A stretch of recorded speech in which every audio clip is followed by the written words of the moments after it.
Did you know with D5 Render's XR Tour feature, you could easily share a web version of your D5 render file directly with your clients? And what's cool about this web-friendly version is you can actually leave comments on the file, you can make interactive hotspots, and it gives the client something a little bit extra that they're not used to usually getting. You know, most clients usually have like renderings or videos. They don't usually have the actual 3D model that they can orbit and fly around with. So it's a pretty cool deliverable. So in this video, I'm going to show you exactly how I created this, give you some tips and tricks, and give you all the steps you need to recreate this for your own clients. It's super easy to do, so let's get right into it. So now that I'm in my D5 render file, all I have to do is head over to the tour function right over here. Click that and you'll see I've already created a spatial tour and an XR tour for this project. An XR tour is what I was talking about earlier. So I'm going to go ahead and hit create, XR tour, and edit. From here, I'm going to go over here to shot list, and I've got 3 different templates. These templates control how this is made. So let me explain that a little bit. So these templates are tools for you to help create these tours, and I'll explain why you would use one over the other. So I'm going to go ahead and hit hemisphere. And right here, you'll see on my cursor, I've got this little blue guy going on. It's asking me for the origin point for this. I'm just going to click right here on the sidewalk, and you're going to see that there's a bunch of different arrows. These arrows actually represent camera positions. Watch this. If I hit preview, you see this? Well, why are there all these different camera positions? What's happening is this is using Gaussian splat technology. If you're familiar with photogrammetry, it's the same idea, but it's a little bit more efficient. It takes hundreds of renderings to generate this lightweight model. So what's happening is these cameras or these arrows need to focus on something. Right now, it's just going to give me a high resolution version of this sidewalk. I don't want that, right? So I'm going to go ahead and increase the radius so it encompasses my building. And I'll give you some pointers as to what you should look out for. So I'm just going to do 3,500. That seems large enough. And I'm going to move it right over here. I'm going to click, and then I'm going to move it right over here. And it's important that the bottom of your axes is like related to your floor. Might lower it just a little bit. And just to do a little check, you can head over to preview and you can literally fly through all the cameras. You want to make sure that your focal point, in my case the building, it's actually visible in all these cameras. So I'm just using WASD on my keyboard to kind of browse around and possess each of these little arrows to see if it makes sense. Overall, it looks pretty good. But let's say I'm in this situation where I actually want this courtyard to be included as well, because right now I'm getting a lot of high definition here, but not so much over here. I can actually go ahead and create another template, and I can choose, hemisphere again, same situation, and I can bump this up. And now this is all in range as well. But this might not be the most appropriate template for this situation because I've got this square courtyard and I actually want more details there. I should probably switch to something like a cube. Now watch this. The cube, it's going to reset my size right here. Let me switch this back to 5,000.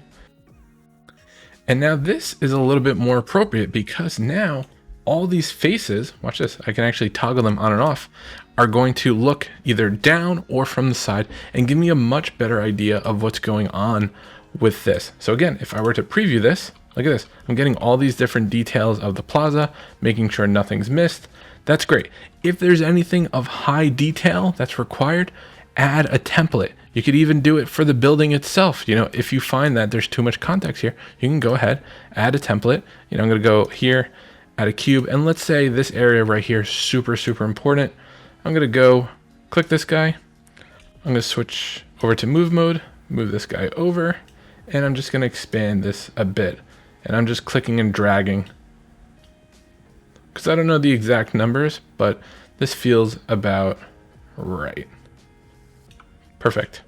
And you'll see that there's a lot of camera detail here. This is probably overkill. So what you can actually do is change the precision to low, because keep in mind, every single arrow is a rendering, okay? So if it takes you 2 minutes to generate a rendering, this is gonna take you a long time. So I'm gonna go ahead and place this in the right spot and just make sure everything is, fitting appropriately. So again, this upper region, I want a lot of detail. I'm gonna be sure to include that in my set. I can have a bunch of these and they work together. So how do they work together? If I go over here to rendering, it's going to ask me to render all these images out. So here I've got 639 renderings, right? It's gonna ask me for a storage location. Basically, once the images are rendered out, it's gonna go ahead and generate a Gaussian splat using a training process. This whole process I'm talking about, depending on how many images you have and the resolution, if you go 1080p or 2K, this could take anywhere from like 15 minutes to like 2 hours. Okay, so just like factor that in, especially if you're working under a deadline. Factor that in, okay?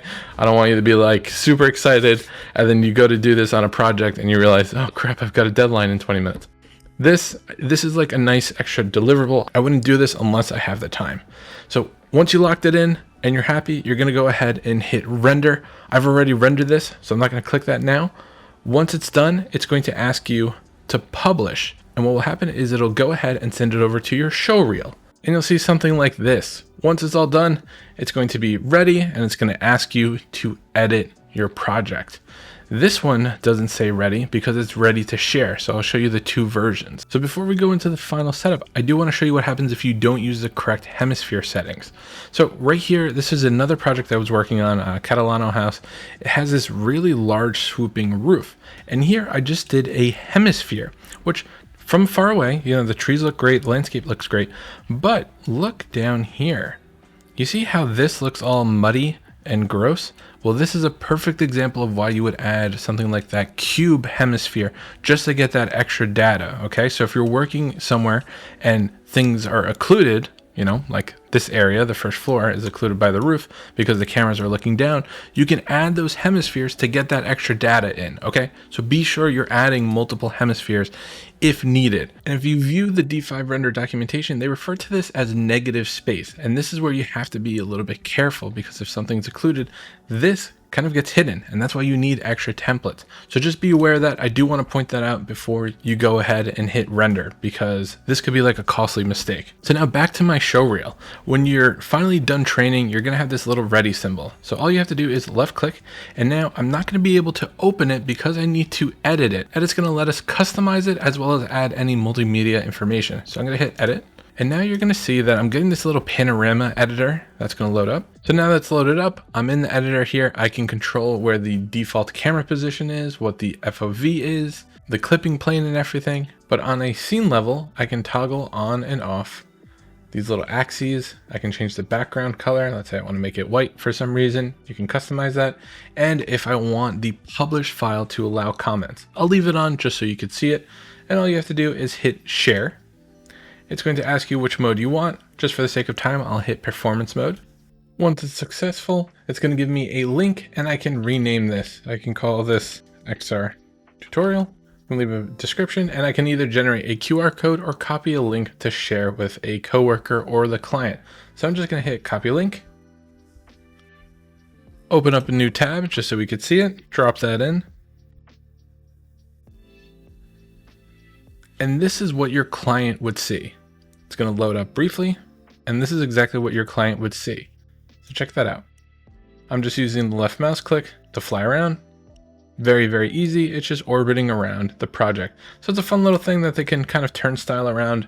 They can also like it. They can comment and say, this is awesome, and submit that. And there you go. You got a nice little comment system there. But that's really it. It doesn't require much, but I will say those templates will really trip you up if you don't do them correctly. You're just not going to get the high fidelity that you want, and you're going to get a lot of this kind of like ooey gooiness. I would recommend a little extra tip is to drop in a section box on your project. So what I mean by that is if you don't want like too much stuff in your scene and you just want to keep it compact and you don't want any occlusion, I would literally go ahead, hit section, go section cube, drop this guy in, flip it that way, affected by light, make it so it's large enough, and literally do something like that. That way it's a little bit less chance of things getting in the way. Here, because there were so many big buildings, it gave me a lot of that weird spray and everything. But if I fine tune this a little bit more, I wouldn't have that same issue. So definitely think about that. And how that could affect your project.